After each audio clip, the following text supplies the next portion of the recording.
Hi, I'm Mike. I'm Scott. And I'm Mark. We are your Screen Machine product support team, and here's another quick tip.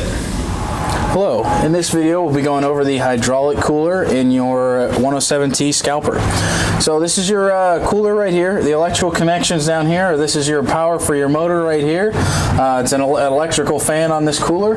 You have your two temperature sensors up here. The one in the rear is your high temperature at 175 degrees. It will shut the machine down if to protect it in case something's not working, in case your cooler's plugged up or anything like that. It'll protect the rest of your system.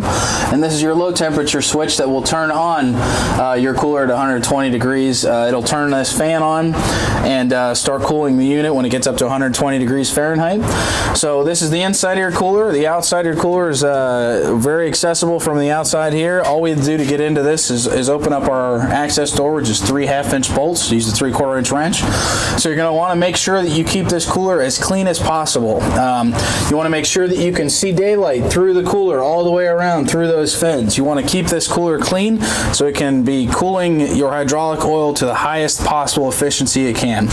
If you got a lot of dust or a bunch of stuff gummed up in this cooler, you can't see through the fins, it's not going to be very efficient. You're not going to be cooling your hydraulic oil like it's intended to. So make sure to keep it clean. You clean it out from the inside, clean it out from the outside with an air gun, pressure washer. If you pressure to wash it, dry it off after you're done cleaning it before you go back to using it. But you definitely want to make sure that you maintain this area of the machine.